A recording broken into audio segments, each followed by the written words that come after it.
All right, welcome back in, folks. Long time no see. Unfortunately, Gary, like I mentioned earlier, is unable to join us. He is traveling, so he is not able to make it. But man, the Yankees are back in the win column. Be sure to hit that thumbs up button and let me know how excited you are that the Yankees are now on a 3-game win streak for the first time since early June.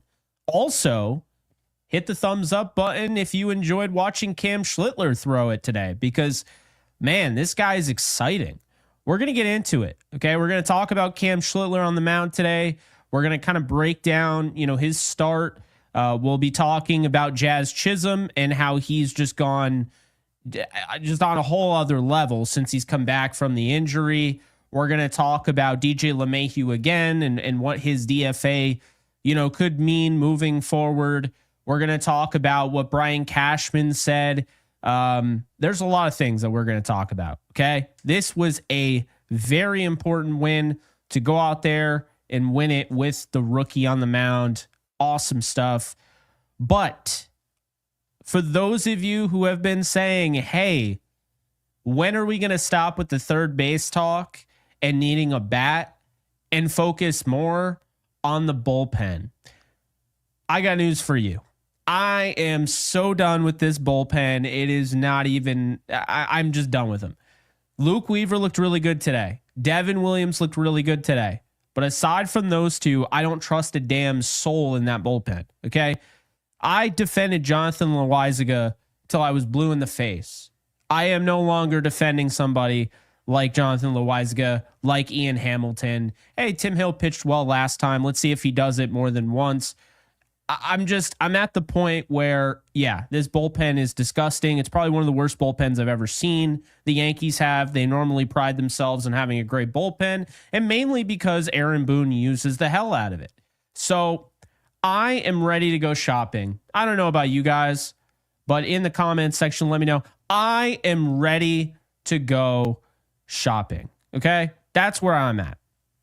I'm ready to go out and get a David Bednar from the Pirates. I'm ready to go out and get Jake Bird from the Rockies. I'm ready to go out and get Emmanuel Clase from the Guardians. I'm ready to go out and get Yohan Duran from the Twins. I don't care. It is time to bolster this bullpen because guess what?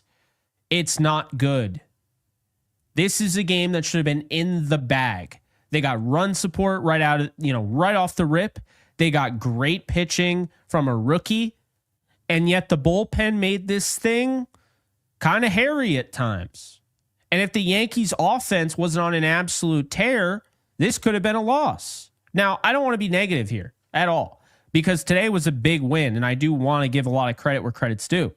But I just want to be real here, So let's start off with the kid, Cam Schlittler, who I didn't think he was going to hit 100, and I definitely wasn't expecting him to hit 100 that many times to start the game. He was pumped. You could feel it. And I'm going to say this. I saw it all over social media. You guys let me know if I'm crazy. I saw a young Garrett Cole today. That's what I watched on the mound. He looked like a young Garrett Cole.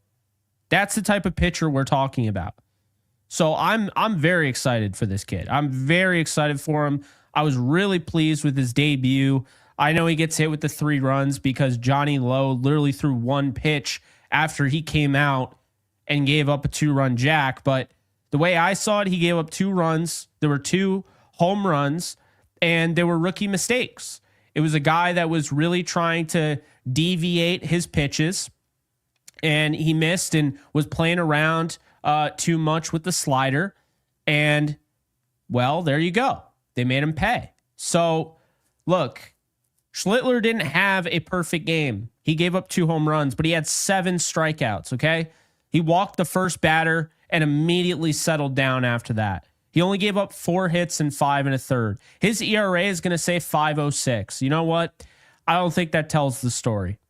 He had a really good game today. I loved his approach. He generated more swings and misses than anybody on the field today on the mound. He had 9. Next was Luke Weaver with 6, by the way. Luke Weaver was dealing. Devin Williams had 4. But I thought Cam looked really good. You see the fastball. I think this is a guy that the best thing, and it kind of goes along what I've been saying, the best thing for Cam Schlittler is to be able to work with Matt Blake up close and personal. Okay. He is going to need to develop another pitcher too if he wants to ascend to where I believe he can be a number 2 starter in the rotation. That's where I'm at right now. I 100% believe he was taken out too early. So I agree with you, Hex Santi. I totally agree with you. I was pissed. I texted Gary. Gary knows I was absolutely furious when Boone took him out with 75 pitches. Absolutely livid. But I'm going to try not to go too crazy, even though we were all proven right. You knew as soon as he came out, Loaizaga came in, something was going to happen, and something did. But I'm going to try and stay away from that and just focus on the fact that Cam was hitting 100. He was constantly living in the 99s. And I sent this to Gary earlier. Cam Schlittler, in one game for the Yankees, has thrown 9 of the 10 fastest pitches a Yankee pitcher has this season. He's got gas. He's got a slider. He's got a curve he's working on. He's got tools, man. He was absolutely blowing fastballs right by guys like Randy Arozarena, who's on an absolute tear. Of course, he's the one that hit the ball out. He was blowing it right by the hottest hitter in baseball, Cal Raleigh. And I love that because then he strikes out Cal Raleigh in Raleigh. I think it's Raleigh. Yeah. Cal Raleigh on the 3rd time through the order. And Boone's like, that you give him the hook now? He's going up against Cal Raleigh, who has 36 home runs and is absolutely fearless and struck him out twice in this game. And that's the time you come and get the hook? That was wild to me. But the good news is, folks, we will live to see another day with Cam on the mound. That's right. Cam Schlittler is confirmed. He will be pitching the next time through the order. So you did get that from Aaron Boone today. That, he did confirm that. But yeah, Loaizaga, 4.84 ERA. I'm sorry, guys. I think it's time to move on. You moved on from DJ LeMahieu today. You've moved on from guys in the past. Joey Gallo, you traded all sorts of prospects for. You realized it wasn't working. You move on, right? You moved on from Aaron Hicks. You moved on from Alex Rodriguez. This team has moved on from people, okay? I'm not going to get sentimental with Loaizaga. Yes, I would love for him to figure it out, but we've been talking about him and how great his stuff is and how bad his consistency is and how he's always hurt for the better part of the last half decade. I am ready to move on. He doesn't have it. It's okay. You just move on. Or you send him down to AAA, but I don't know. I can't take this any longer. This is a game that the Mariners had 2 runs, 2 solo shots, and never felt even close to the Yankees in this game until Loaizaga came in and gave them life. Now, is it all on Loaizaga? Of course no. It is absolutely not all on Jonathan Loaizaga. But a lot of it has to do with him. Because then Devin Williams and Luke Weaver come in and have 5 strikeouts and 2 2/3 innings. I mean, they were dominant. Luke Weaver was dominant. Williams was dominant, and Schlittler showed some dominance. But man, how good did it feel to see your starting pitcher of the New York Yankees throwing in the hundreds? Like I said, he looked like a young Garrett Cole. He really did. So let's get to some super chats. I see you guys locked and loaded here. Alex, thank you for the 20. Really like this lineup. Really only the 8 and 9 were the only weak spots. Sucks having Rice and Grish on the bench while Volpe and Peraza are in, though.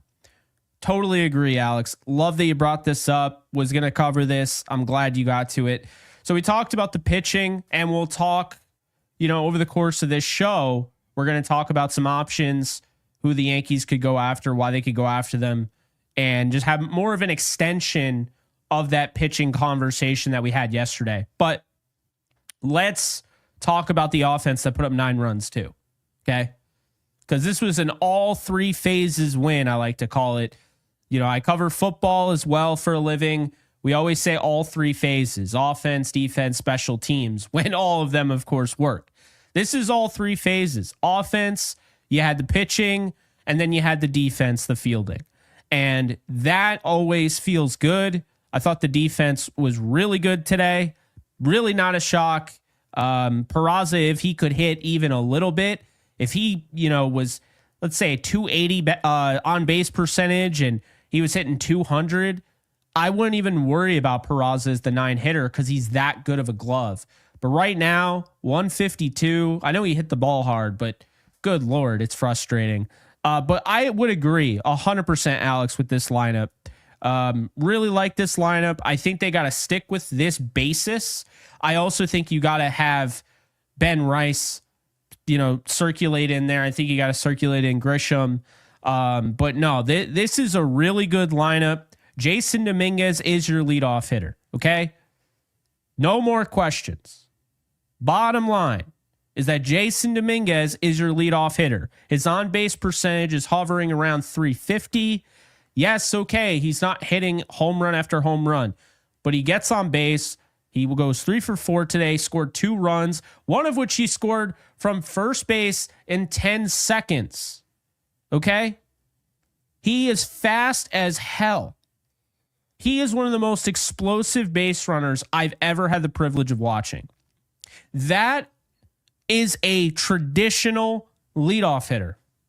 A guy that can steal, which, by the way, I think that should have been inconclusive. There's no way you can overturn that with some of the angles that we were seeing there. But anyway, you get the speed, you get the contact, you get the ability to work counts, the eye.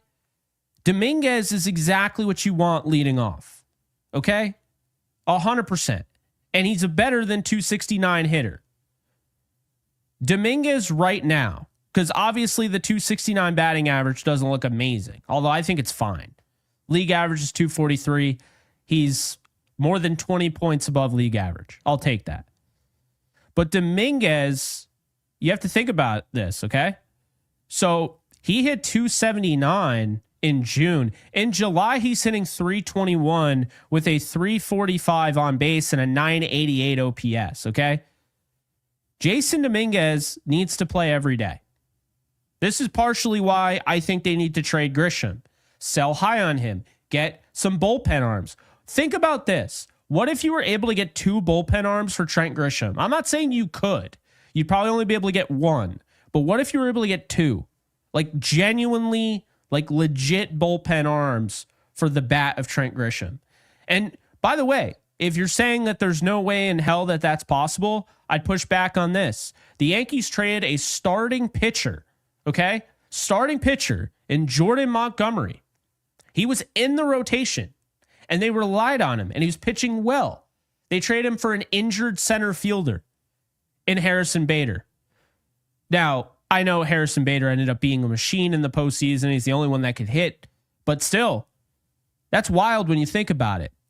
So the way Spencer Jones is playing, the way Pereira is playing, I think now is the time to trade Trent Grisham. Straight up. But anyway, Alex, really appreciate this and totally agree with you. The 8-9. Was that not the most Anthony Volpe thing ever? He just lasers one off the wall and then he gets thrown out by a country mile at second base. Awful base running. I don't know what he was doing. That was just terrible. But anyway, we move on. Mark, thank you for the super chat. I am most excited how we got our runs. Small ball singles, walks, ground balls. But what makes me happiest if DJ, DFA, and Chisholm to second. Also, same lineup, 2 games in a row. Is this a new team / organization? Yeah, I'm bummed about the DJ DFA, and really, I think it was the timing was bizarre. You don't DFA him when he's hitting 152 at one point last year, looks like an absolute shell of himself, and then you DFA him when he's generating hard contact and he's hitting the 260s. He's got it close to 340 on base.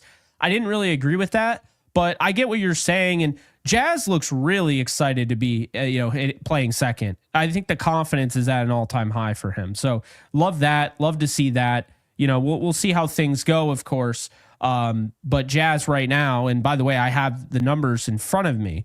So since Jazz Chisholm came back on June 3rd, okay, the American League OPS leaders are Aaron Judge with 1129, Jazz Chisholm with 1028, Yandy Diaz 1020, Cal Raleigh at 1019, and Brandon Lau with a 974. Jazz Chisholm has been one of the best hitters in baseball since he came back from injury. Okay. That's what I was saying when I talked about him being a star. I didn't feel like I was jumping the gun.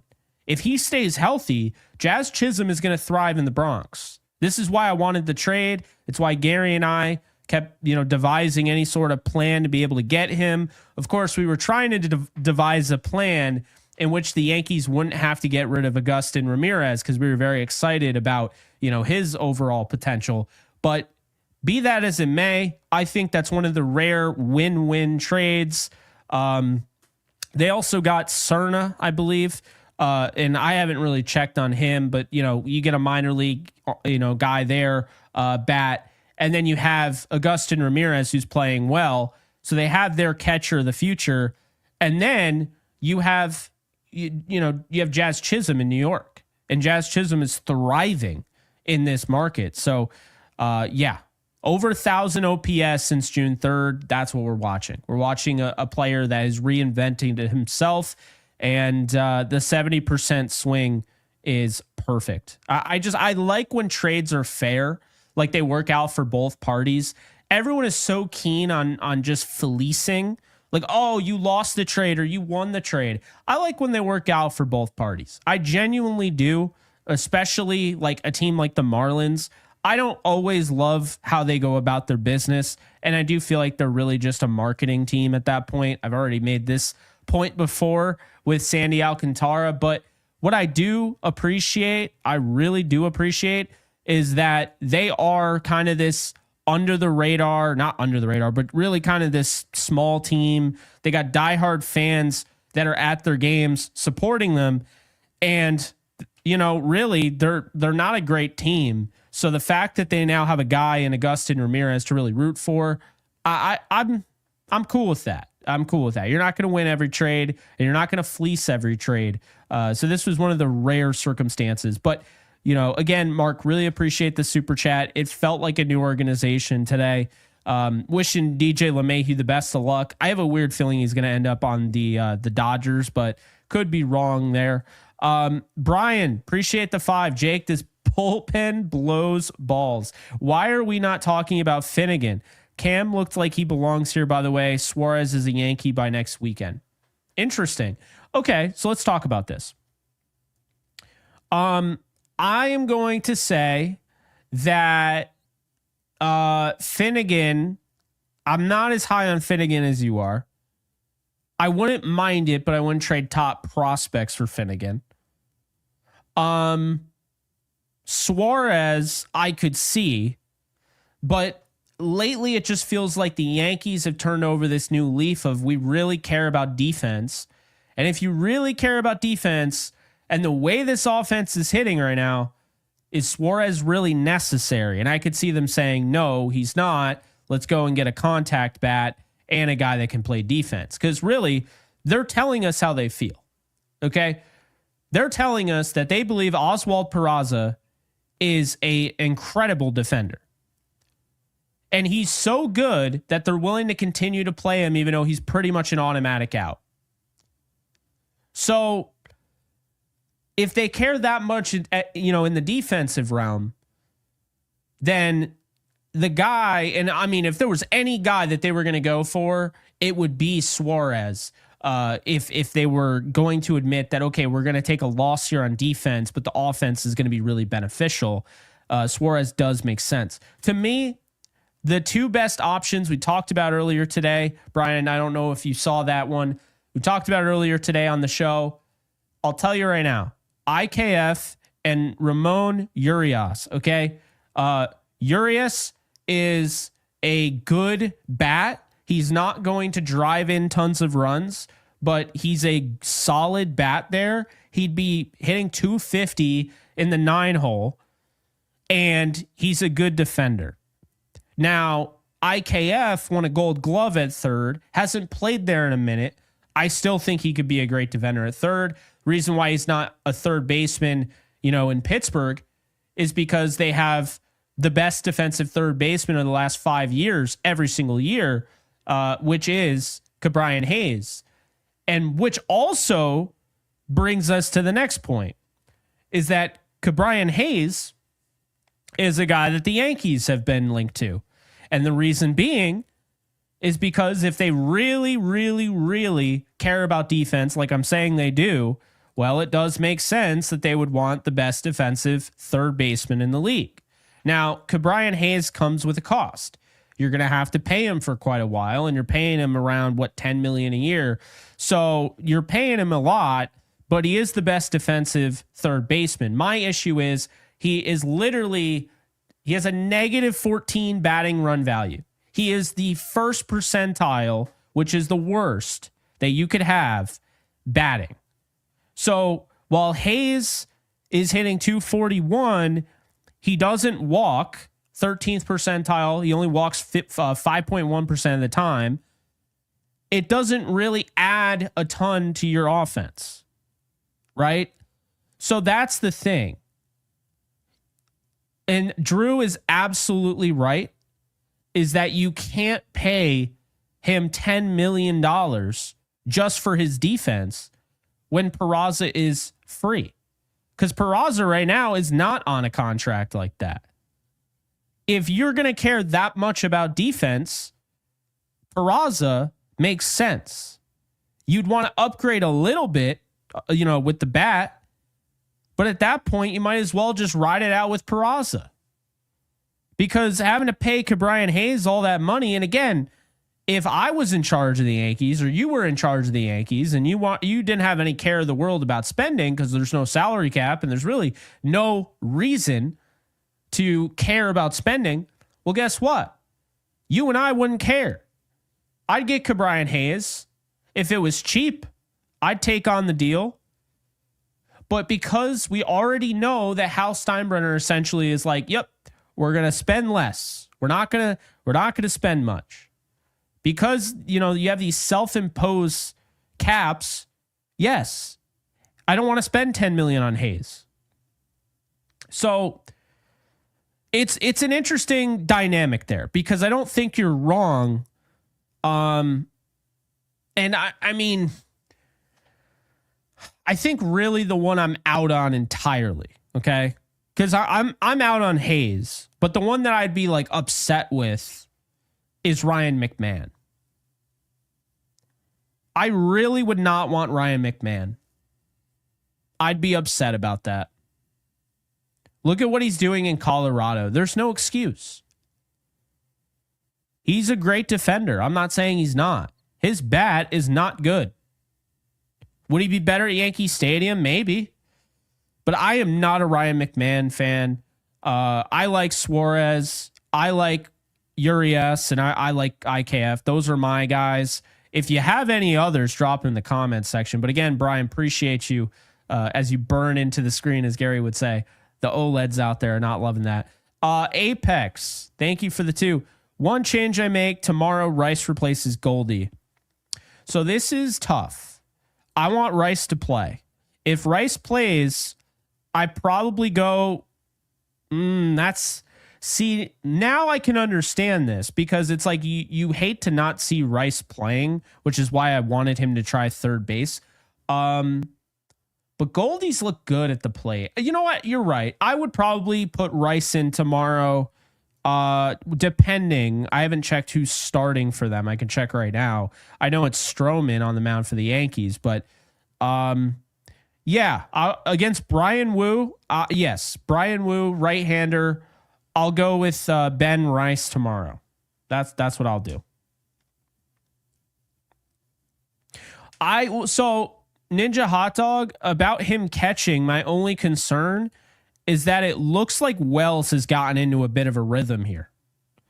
I'm not trying to take Wells out of his rhythm. He's now hitting 226. Wasn't that long ago he was hitting in the 200s. Felt like he was just an auto out. Wells is starting to hit. And by the way, Wells started to get going in July last year. And then he went nuclear in August. So to me, I can't take Wells out of the lineup, especially now that he's, I had mentioned, and Gary saw it as well, he's starting to work on that new stance. He opened up his stance, and now you're starting to see results. See, that is something I like to see. Okay? There is a rhyme and a reason for why he is improving. And that right there is because of the stance. Wells has worked his tail off to try and turn this season around. I'm not saying other guys aren't working behind closed doors, but I'd like to see Peraza and Volpe maybe experiment with like a new batting stance. Change it up a little bit. Do something. It is really frustrating to see Volpe and Peraza go up there and try and do the same thing over and over again, expecting different results. But I just think that, tomorrow I would go with Rice. I would probably put Rice where Goldschmidt is. I would bat him 6th. It's weird. It feels weird. But I'd probably bat him 6th. Yeah. Because I'm thinking, you're not going to get the lefty-righty thing when you play Rice. The way this lineup works. But we know Grisham. Will be in the lineup tomorrow. We know that. Again, appreciate it, Apex. Ninja Hot Dog, love the dog. Baboon only seems to care about pitch count when the pitcher's doing good. And even still, it was 75 pitches. He just struck out Cal Raleigh, who everybody is talking about. And he struck him out twice. That was actually the thing that got me excited about Schlittler.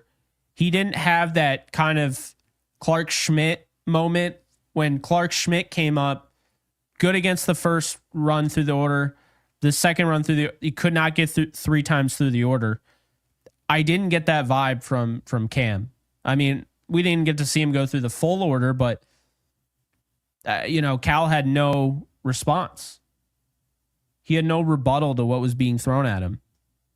But appreciate the super chat, Ninja. And then Apex with Warren and Cam next year rotation is bright.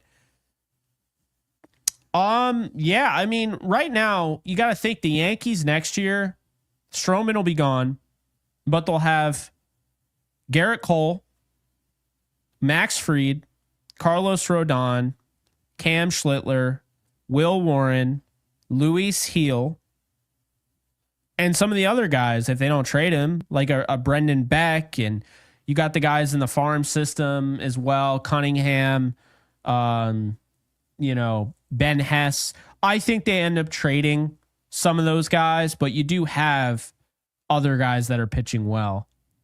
I think the future is definitely bright. I think the Yankees have a really good looking, and again, no one wants to admit it, but I think they have an underrated farm system. Yes, LaGrange, if he doesn't get traded away. I know they're probably gonna trade Lane. They'll probably trade Arias. Because Roderick Arias, if I'm not mistaken, is Rule 5 eligible after the season. And so that puts a damper on things because he's in high A right now. Has still not been called up to Double A. Hasn't looked great. And, he is now. He's starting to hit. But, is this just a nice little hot streak, or has he found something? My issue with Arias, is that he has to, if he is Rule 5 eligible, then he would have to be put on the 40-man roster, and I don't think he's anywhere near ready for that. Because, I mean, Lombard Jr. isn't even on the 40-man roster. So I would trade Arias personally. There's gonna be guys that you have to part with. It sucks, but like a TJ Rumfield, I think he gets traded. They don't have. They have guys that they have to trade because of the Rule 5. And I see Drew saying Hampton may end up as a close. Yeah, Chase Hampton. I always forget about Chase Hampton. And then I got Kyle Carr stats, that kid getting promotion soon. Yeah, I will check it out. I actually didn't know that. I know who Kyle Carr is, but I haven't looked at his stats recently. So that is interesting. Kyle Carr, yeah, 237, 113 whip. Yeah, he'll be called up to AA soon. I think so. But yeah, next year's rotation is bright. I definitely agree with you. Luis Soto, appreciate the 5. The Martian must lead off every day. Cam looked amazing. Oh, another big game for, yeah. I totally agree. And Spencer Jones, man. Once again, the average continues to go up. He's now hitting 294 in all of, his full season in the minors, not just AAA. 294, 405 on base, over 1,000 OPS, 21 homers. He just hit his 5th home run in AAA. Better pitching in AA, but I got to be honest with you. Okay. And I'm glad you brought up Spencer Jones, because here's the deal. Okay. We just watched Cam Schlittler go from AA to the majors in not that much time before the trade deadline. In my opinion, Spencer Jones has to be considered to do the same thing. Now, I understand the circumstances. Cam got called up because they needed him. They had injuries. Okay. They had injuries in the rotation. I get that.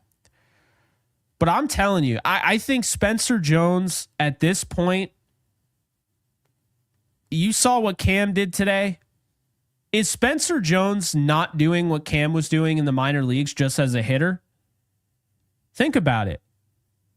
We keep acting like Spencer Jones is so far away. The reality is he should probably be called up tomorrow.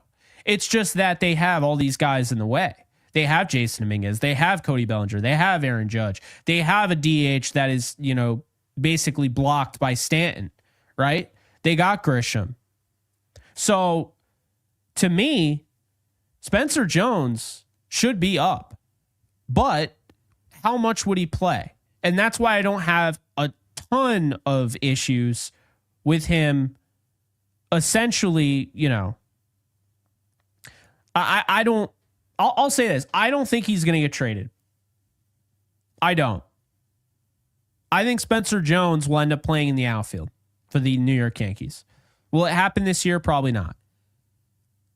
In 10 games in AAA, he's got 5 homers, 9 RBIs, 8 walks.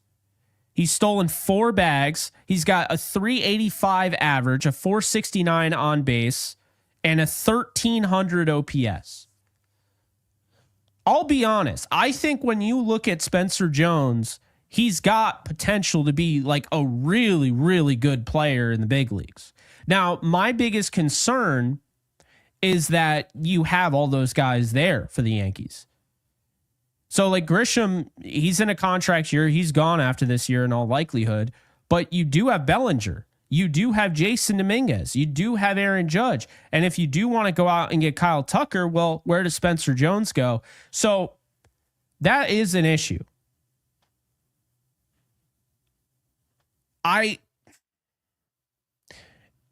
think it's, it's definitely tough because obviously you want to see Spencer Jones in the big leagues, but you also have to remember the moment you call up Spencer Jones, he needs to play. Because if he's not playing, he's not developing. It's no different than the argument we make every single week about why Jason Dominguez needs to be in the lineup. It's no different. So, honestly, they're in a weird spot where Jason Dominguez is playing the outfield, but I don't even think he's a better outfielder than Spencer Jones. And he's such a good bat right now, and he's getting better. And really, he's about to go nuclear. I think he's showing you all the signs of that. But it almost seems like the best thing that the Yankees could do for themselves this offseason is try and teach Jason Dominguez third base, shortstop, or second. Because, I think Jason Dominguez is going to be their DH. That's what I kind of think. I think that, and this is how I look at it, I think that Dominguez ends up being the DH after Stanton. And I think Spencer Jones ends up playing the outfield with Aaron Judge and probably Bellinger. But how far away are we? I know there's only 10 games in AAA. I know. But it's not hard to see that this guy is just a lot better than what is being thrown at him. And it's clear that he found it. He found it in AA. Yeah, the average wasn't as good as AAA because, well, let's be honest, AAA pitching isn't as good as AA pitching, but 274 batting average, a 389 on base percentage, and 983 OPS with 16 homers and 32 RBIs and 10 stolen bases. He's a really good player.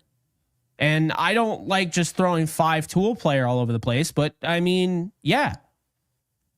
Who else in this system could you call a 5-tool player? Spencer Jones is a 5-tool baseball player.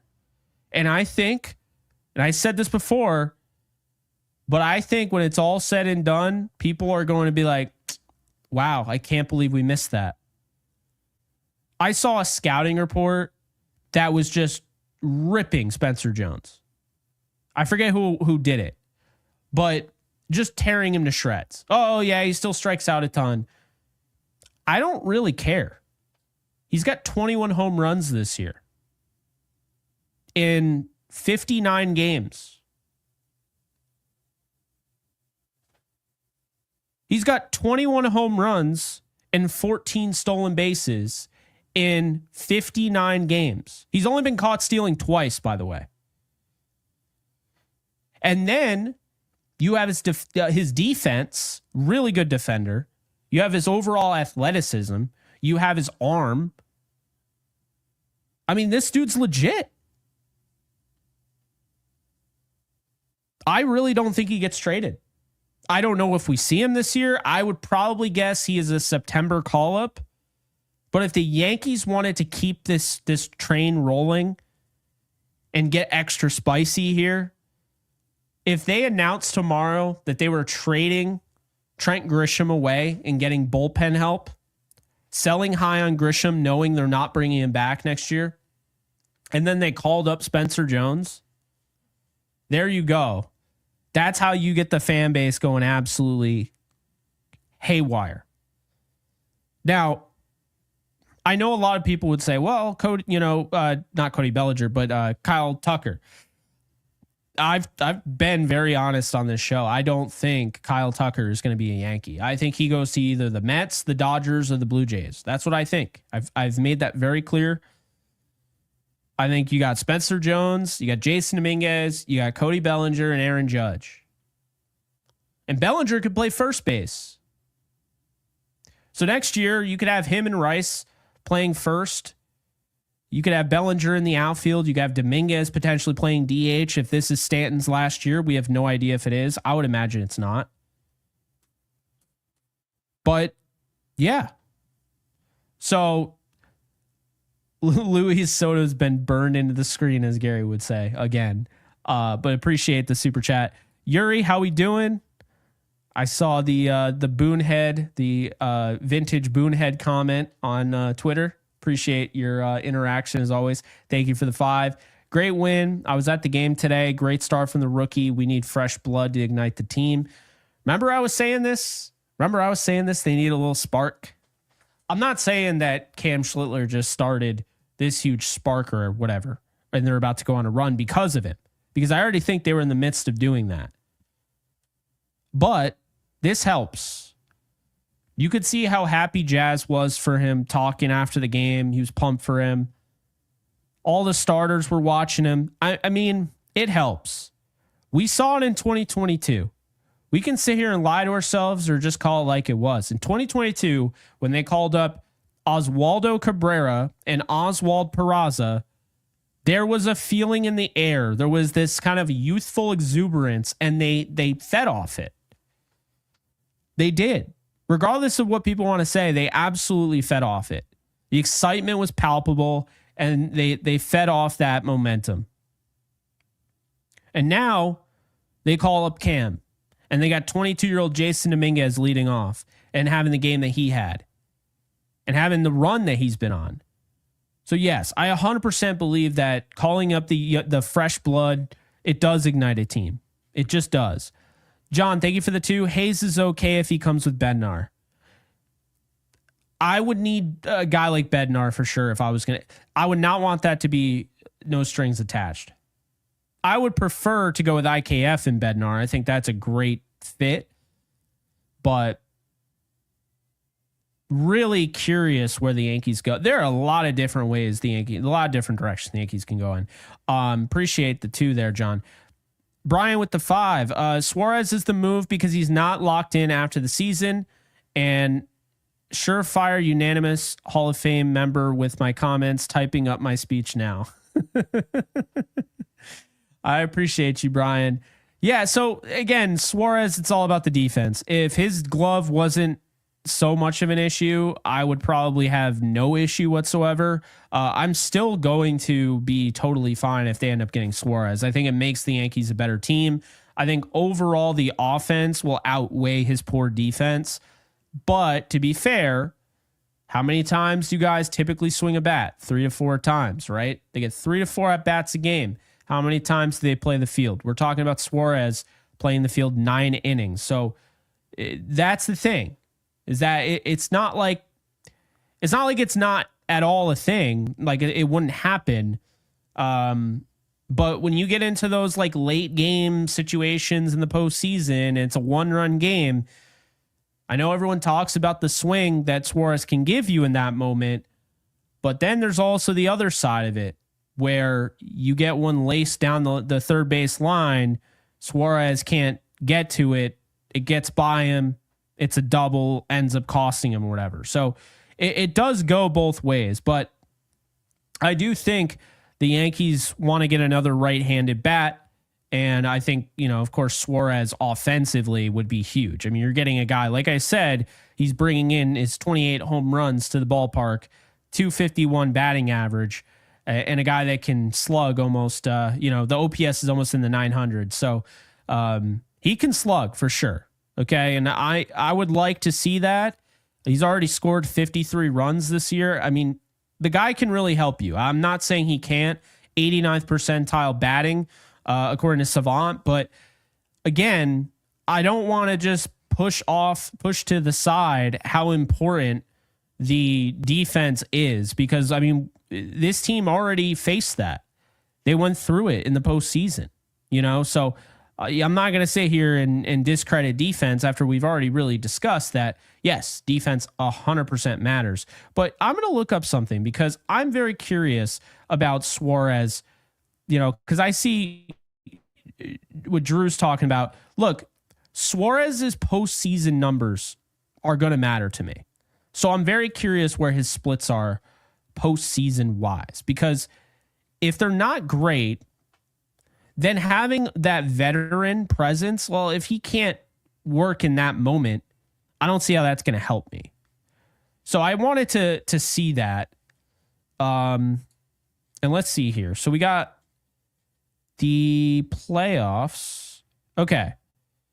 So he hits 300 as an 810 OPS, and that's in 30 at bats. So he doesn't have a ton of experience, but the last time he was in the playoffs with Seattle, he was good. So you know what? That's not bad. I don't mind that. Now, I'm curious. Brian Hayes has never played in the postseason, so it wouldn't be him. But what about Ramon Urias? Because I'm actually really considering him. I think he would be a good glove, but he can also hit. And by the way, not trying to take anything away from Suarez, at one point, because he's gotten older, he's 34 or he's 33.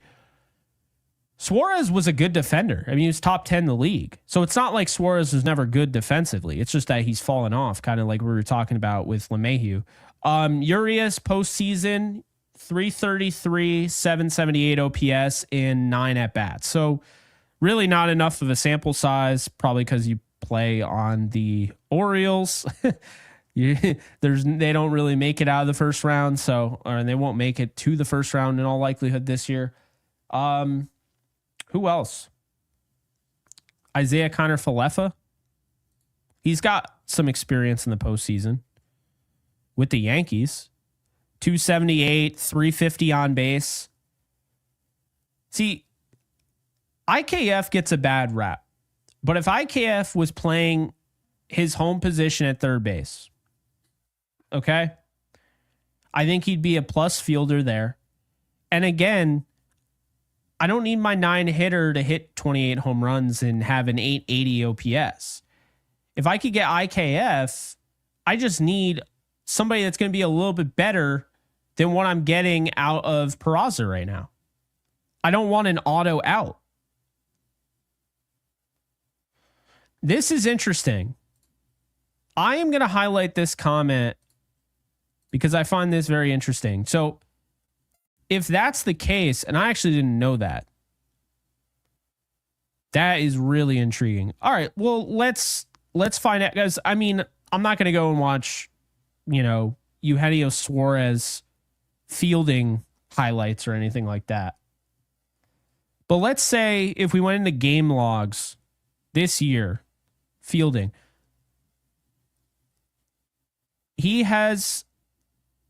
when's the last time he had an error?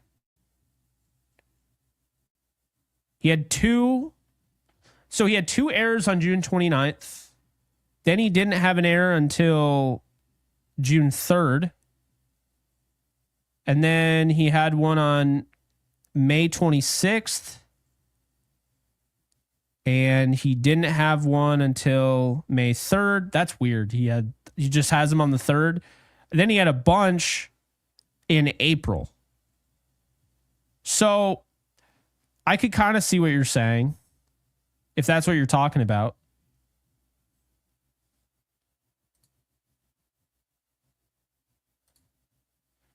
Who are we considering, Lauren? Which one? I feel like I just throw out every name in the dictionary.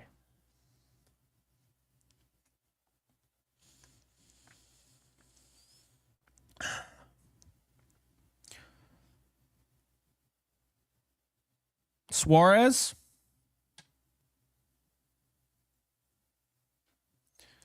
That would be something. I'd love to get Ramirez. He's not going to be available. I do not buy that he'd be available.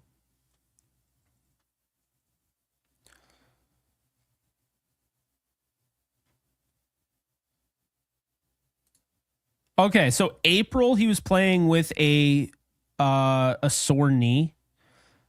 So if that's the case, he had an error at the beginning of the season in March 27th, opening day. Then he had 5 errors in April. Okay. And keep in mind, errors are not the best way to decide who's a good fielder and who's a bad fielder. Like, analytically speaking, you normally are going to get an error if you're capable of making a play and you don't make the play. So, in a way, if you don't have the range to make a play to begin with, you're probably not going to get the error. So there's that. But you have 2 errors in May, and then 3 errors in June, And then July, he doesn't have an error. So it's interesting. It's not like he's not having tons of errors. My issue is he doesn't have a lot of mobility.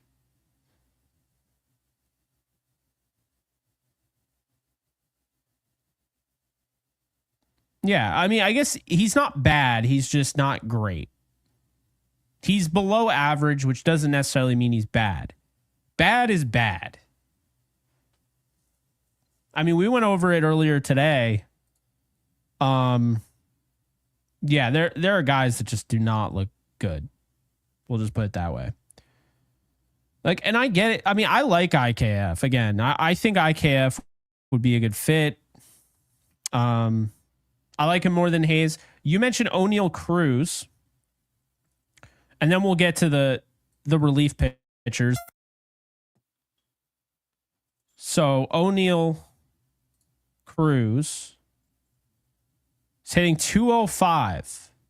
But man, does he have a savant page for sure. The arm strength is insane.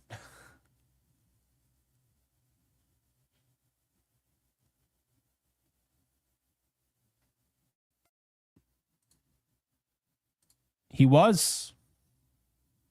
He was. Kyle has been a member for 4 months. Appreciate you. Judge, Jones, Dominguez, outfield belly first next year. You could be right. What happens to Ben Rice?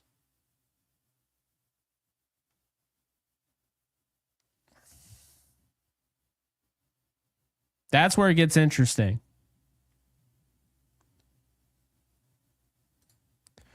Chach, thank you for the 2. I hope the Yankees get what they need. So do I. I don't want to trade Rice. I really don't like that. I know teams will probably be looking for that, but those are some bold words there.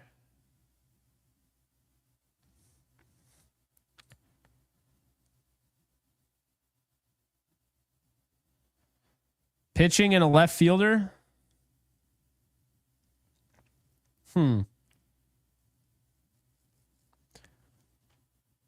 I'll tell you what, Lauren. I'll give you Trent Grisham. How about that?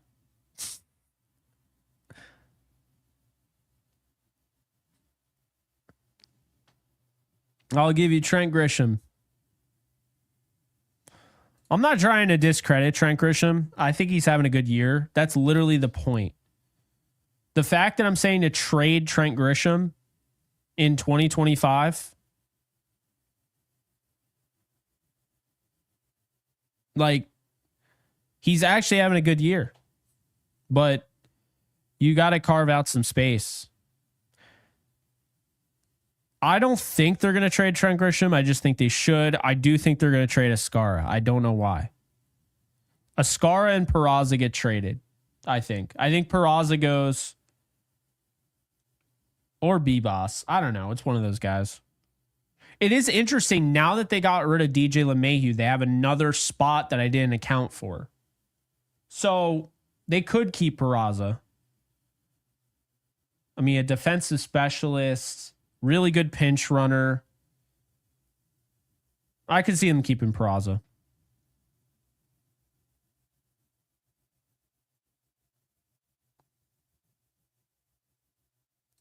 I agree completely. Thank you for the super, Yankee fangirl. I agree completely. You'll never catch me pushing to trade Ben Rice. I love Ben Rice. I think it'd be a mistake. Now, how much of a mistake would it be? That is the question. Would it be dire? I'm not going to say that, but I wouldn't be a fan of that trade. I'm not a fan of trading guys that can still be contributors on your roster now.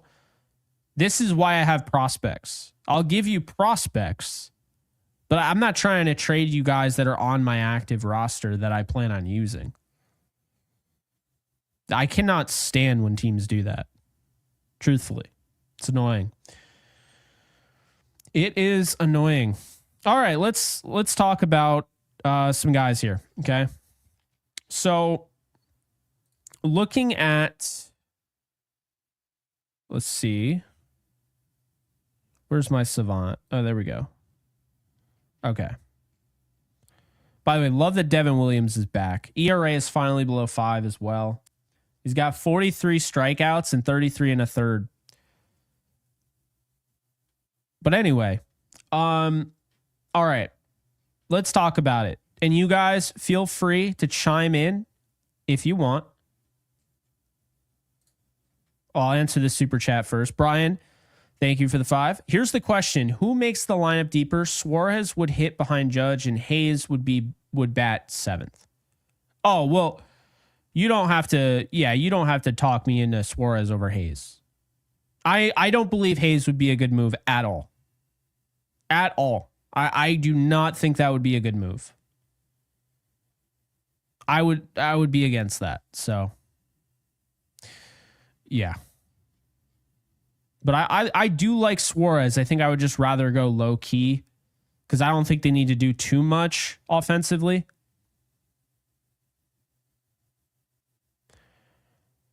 Right now, I think if we're all right, chat, make the lineup yourself. Okay. 1 through 9. Who's in the lineup if they get Suarez? I think looking at today's lineup, Suarez is righty. So you got Dominguez leading off, Judge batting 2nd, Bellinger 3rd. Which I'm okay with, by the way. If Bellinger's batting 3rd, Judge can bat 2nd. I don't care. Bellinger is a run creator.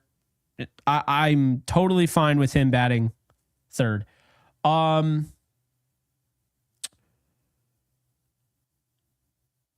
would probably push Stanton down. I definitely would push Stanton down the order. I would probably go with Dominguez, Judge, Bellinger, Suarez, Chisholm, Stanton. So Stanton would bat 6th for me. I would have Suarez cleanup.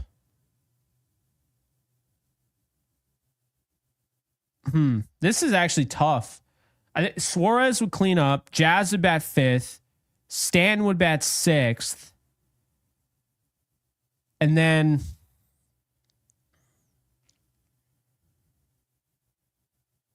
Goldschmidt would bat 7th. See, that right there is why I'm not against getting Suarez. The idea that Goldie and Rice would be penciled in as the 7 hitter is ridiculous. And this goes to show you that, you know, I understand we got down on the Yankees because they were losing like crazy, but the offense, they were hitting. And this offense is better than last year. If they get Suarez and he's hitting, you know, they got Goldie and Rice hitting 7th, you can't say anything about this lineup negative. I mean, you could say that the 8 and the 9 hitters aren't great, but I mean, Wells would be the 8th hitter, and then Volpe would be 9th. And we already know that, you know, Volpe's their shortstop. They're not going to go off him. But if Volpe's the 9 hitter, I can live with it. Your 9 hitter isn't supposed to be amazing. So, damn.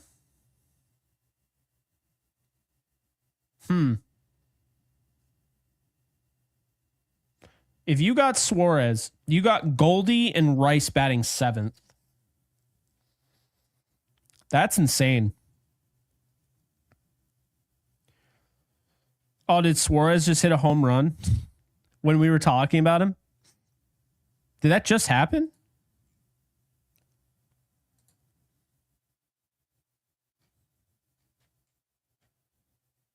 Oh, no, it was earlier. Okay. Yeah, so he's going to bring his 29 home runs to the yard. It's interesting. But yeah, we could sit here all day and talk about the offense. Let's talk about the pitching. So, all right. you got, let's see here. We got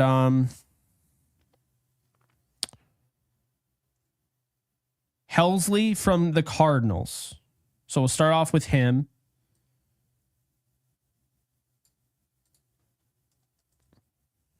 So Ryan Helsley, St. Louis Cardinals.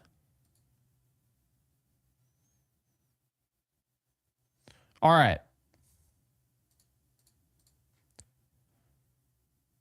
Again, appreciate the super, Brian.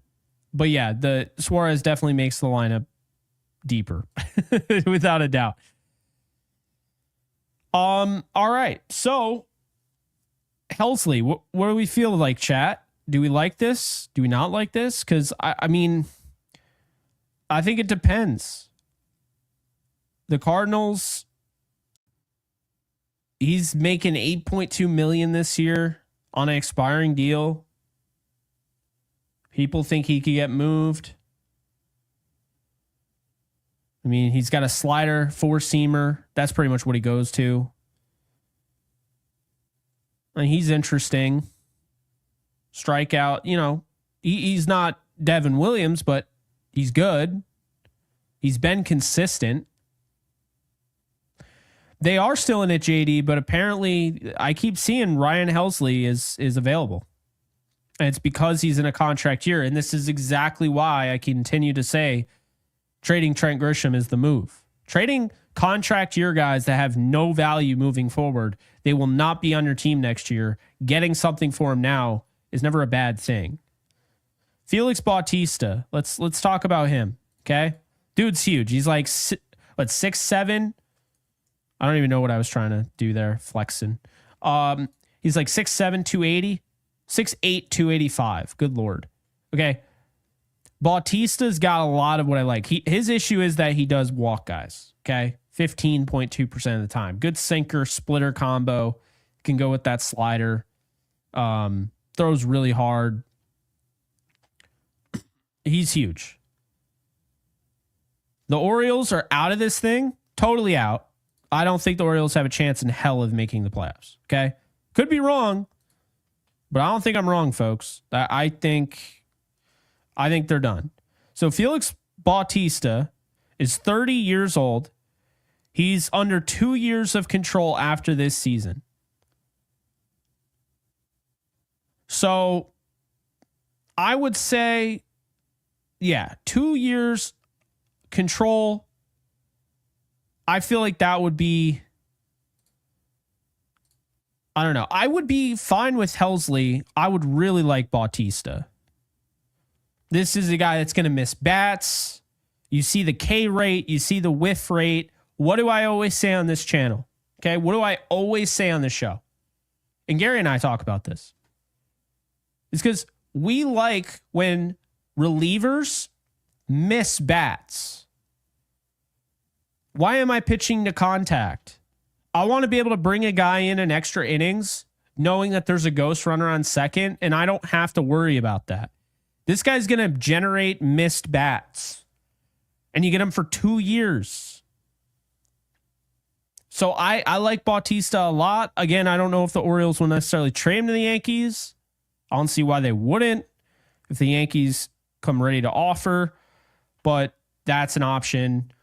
Obviously, Aroldis Chapman is an option for pretty much anybody else. I just don't see the Yankees bringing him back. That didn't end on the best of terms. So let's go to David Bednar, who I've mentioned many times on this channel. Again, another guy gets whiffs, gets strikeouts, 43 and 30 innings. Really good pitcher, has been consistent, had a down year last year, but this is a really good pitcher. And Bednar, like Felix Bautista, could come over with that combo with Ramon Urias, but with David Bednar, he could come over with any of those guys, whether they trade for a Ke'Bryan Hayes, whether they trade for an IKF, whether they trade for an O'Neal Cruz. I'm not saying they'll get Cruz, but he could come over in that. You'd have another year of arbitration control, and then he'd be a free agent in 2027. I feel like he'd be a perfect fit for the Yankees. Personally, I like the four-seamer he has. He's got a curve. He's got a splitter. uses the third pitch more often than most of the pitchers that, we already talked about. So that's something to keep in mind. Then, of course, we talked about yesterday. We had Kyle Finnegan, right? Of course, somebody brought it up today. Finnegan is not my favorite option, okay? Not super sexy here, not going to generate a ton of whiffs, not going to generate a ton of strikeouts. Not really what I'm after. I want bullpen guys that are going to blow pitches right by hitters. I want bullpen guys that are going to shut it down. And I just don't think Kyle Finnegan is what I'm looking for in that regard.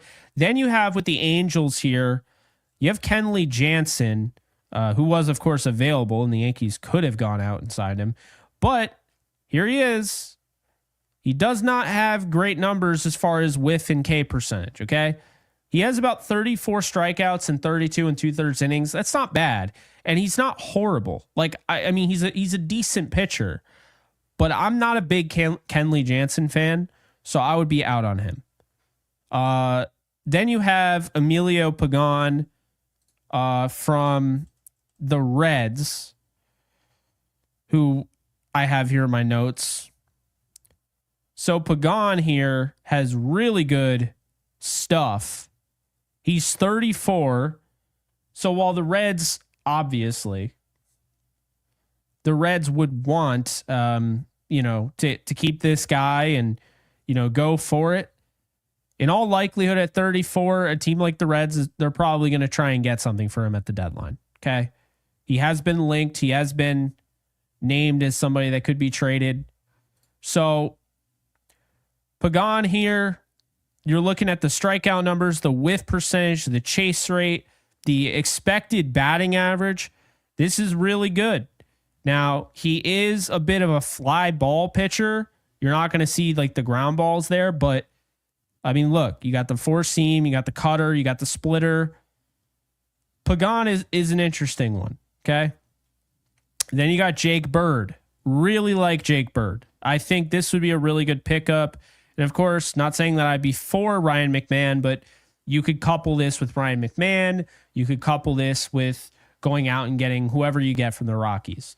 So Bird feels like a guy Matt Blake would want. Good K percentage. I wish the whiff rate was a little bit higher, but basically he is not going to generate the hardest contact in the world. He is going to miss bats. He is going to have 58 strikeouts and 48 and 2/3. He's got the slider sinker combo, the curve. Doesn't really use his cutter, his four seamer. Obviously, Matt Blake loves the slider sinker combo. This just feels like a pitcher that Matt Blake would want.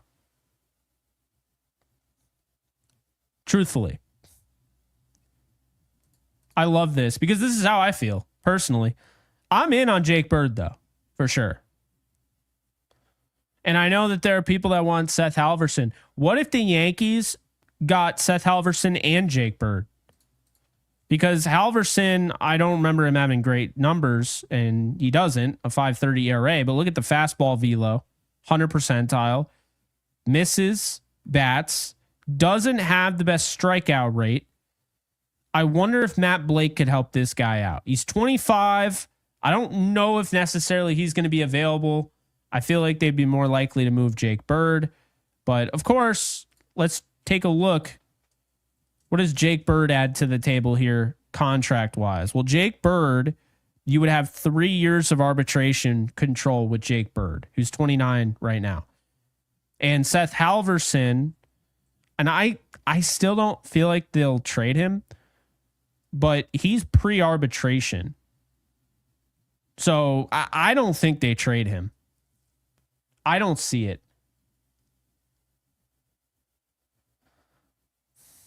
I see Jalen Beeks in the comments. Let's take a look at Jalen Beeks from the Diamondbacks. Off speed, run value is a 99 percentile. There's the whiff rate, like the strikeouts to be higher. He's got a four-seamer, a changeup combo. Doesn't really use his cutter that often. Ground ball pitcher. I don't love Beeks. High ERA, doesn't strike out a ton of guys. Induces a lot of ground balls. I don't know. I wouldn't be against adding him, but I wouldn't be going after, like, soughting after to go out and get this guy personally. So yeah, those are some options. And then of course, I think the big one here, and he's already been mentioned quite a bit, it's Johan Duran, who, and I don't even know if I'm saying his name right, but look, I mean, this dude is electric. 100 percentile ground balls, but you look, this guy is missing bats. He's getting you to chase. He's throwing 100. His expected batting average against him is a 208. Expected ERA is 239, right? Really, really good. He's got the splitter. He's got the four-seamer. He's got the curve. He can use the sweeper. Duran, yeah, I like Duran a lot. Because Duran is either striking you out or keeping the ball on the ground. And his stuff is really good. And he's 27 with some years of control. So you'd have this guy for another, 3 years before he hit free agency?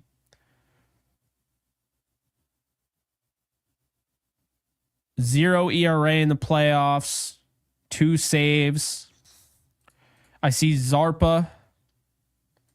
Or is it Zerpa? Angel Zerpa from the Royals. Let's take a look at Zerpa here. 403.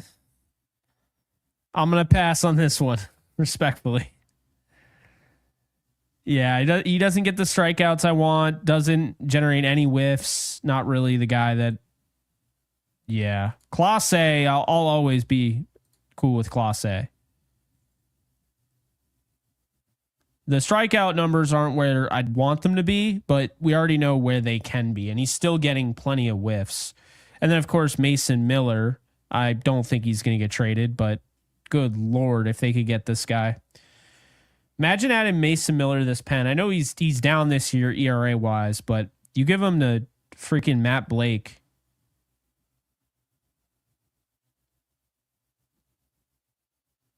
I mean, man.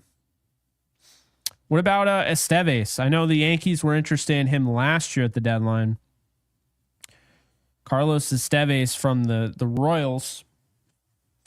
And, well, not really striking guys out, but he's finding ways to get outs and has been productive. I don't love these numbers, though. He's really just pitching to contact. And he's giving up hard contact, and he's not inducing any ground balls, so he's giving up hard line drives. And yeah, I liked him last year. This is my thing, okay? I want the Yankees to get guys that miss bats, and I mean, if you can, generate soft contact, but obviously you can't have it both ways. You can't have a flamethrower and then generate soft contact all the time. But yeah, those are pretty much it. Unless, does anybody have any other guys they want to mention? They want me to throw in here?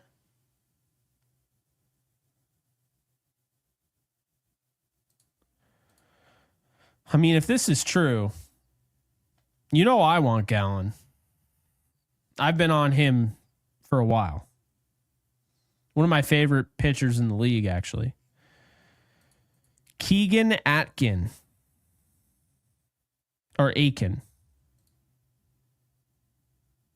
Orioles. Okay.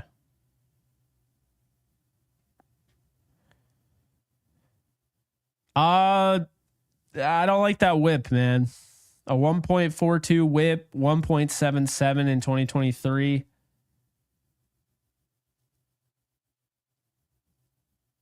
Yeah, I don't know about that one.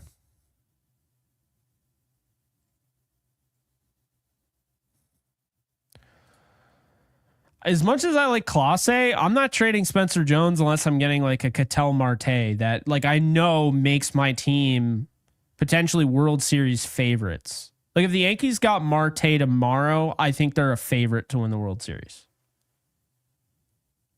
I do. I mean, they still have to upgrade their bullpen, but Marte changes the game. But I wouldn't trade Spencer Jones for Clase, because I don't think Clase makes them like. He obviously helps, and I really like Clase, but he's pitched what, 40 innings? Trading an potential everyday player that has enormous pop. I don't know if I agree. And by the way, I have to say it because it's on my mind. If Spencer Jones was doing what he's doing right now in the Dodgers organization, if he was doing what he is right now in the Mets organization, he'd be talked about in a lot different, like a way different light.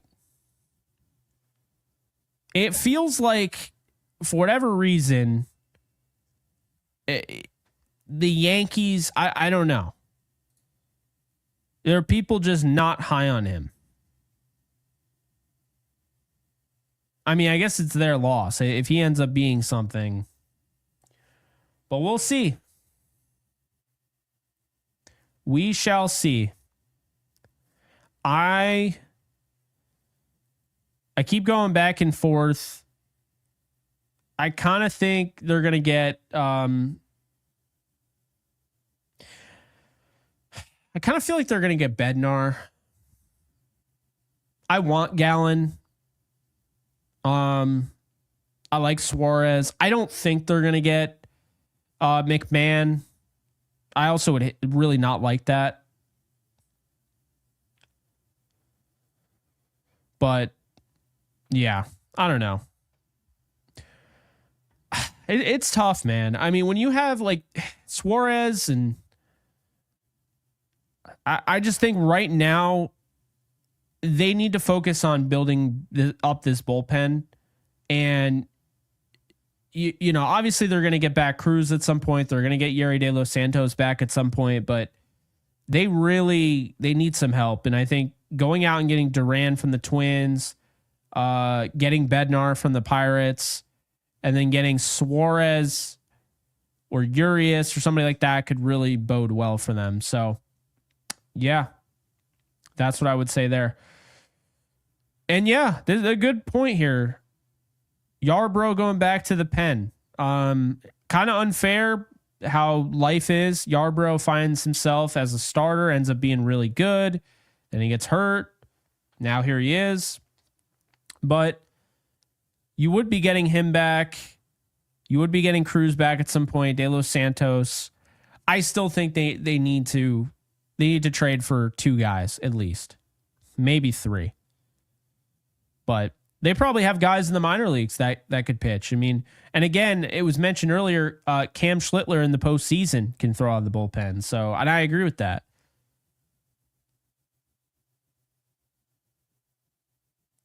So that's where we're at. And we'll see Heel at some point. Things will get better for sure. I think things are already getting better. I think the Yankees are going to win tomorrow. And real quick, we'll do a little preview of that game. So tomorrow, the Yankees are going to face Brian Wu. They're sending Marcus Stroman to the hill. Wu has a 2.77 ERA, a .96 WHIP. He's right back where he was last year. But the thing about Brian Wu this year is he gives up a lot of homers, 14 this year. So the Yankees, they're going to have to win this game probably with the long ball, in all honesty. It'll be interesting with Brian Wu. He's had good experiences against the Yankees. He's 2-1 with a 2.82 ERA against the Yankees. So, you know, we'll see how that goes. But yeah, tomorrow, I tend to believe that I think Ben Rice will be in the lineup tomorrow. But I guess stranger things have happened, so we'll find out. But they really got to go with that lineup. They got to go with the same lineup. Yeah, Wu is really good. Really good. So yeah, guys, appreciate you. Long episode. It was just me. Hopefully I didn't bore you to death. We got two more. Brian, Shelby Miller, and Jalen Beeks. Shelby Miller's injured, so I don't know if he would be an option. Appreciate the chat there. And then Calvin Foucher? I've never even heard of this man.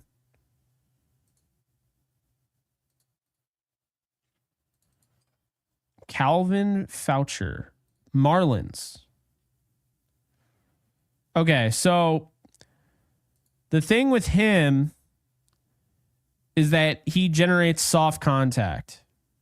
I just don't, I want this to be over here. I want these numbers to be here. So, I mean, 4.05 ERA, high whip. Yeah, I don't know if I'm interested. I think this is exactly why I want them to go after like a Duran or somebody like that. Because I just think this is what put the Yankees in the tough spot that they're in, bullpen wise. You only get so much out of some of these guys, you know? So anyway, hopefully I held it down for you guys. I am experienced in doing live streams by myself, so this is nothing new for me. Yankees, it's a little bit new. I'm normally talking about the Rams, but this is fun.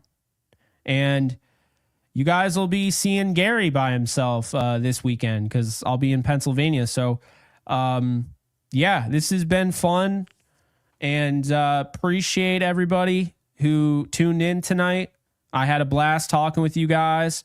And great win. And, I mean, this was a pretty big day. I think we're going to look back on this, in October, September, and be like, this was the day that things started to really turn around. And it doesn't mean that I agree with the LeMahieu move because I don't, but I understand it. And I think the combination of seeing Cam do his thing today, Jazz hitting 2 homers, the Yankees winning their 3rd straight for the first time in almost a month, and the DFA of DJ LeMahieu, you put all those things together, and today was pretty. There was a lot going on. This is not one of those days that you just forget about. This could be huge moving forward this season. This could have, like I said, this could be monumental. We'll see what ends up happening. We'll see what Brian Cashman does at the deadline. You're likely going to see Gary and I tomorrow night. If anything goes down, we'll try and get a show up early. I don't necessarily think they're going to make a trade tomorrow, but who knows, right? So be sure to hit the thumbs up button, also known as the like button if you enjoyed this. Be sure to hit subscribe. That way you'll enter our giveaway. Once we get to 10,000 subscribers, we'll be giving away a Yankee jersey of your choice. And last but not least, I'm going to give you a comment that I want you to drop after this thing ends. So let's do this, okay? So the last episode, we talked about who you wanted to be the third baseman, and you dropped that in the comment section earlier today. So I want you to drop in the comments section below. Give me one bullpen pitcher, if you could choose any of them that are like, of course, being rumored. Let's not go crazy and say, whoever, right? But any of the rumored bullpen arms, if you could go and get them, which bullpen arm would you choose? Drop that in the comments section after this video ends. I'm Jake Ellenbogen. Be sure to follow me on all social media at JK Bogan. Follow Gary, my co-host who's not here today, at Gary Sheffield Jr. And I'll see you guys tomorrow. Later, folks.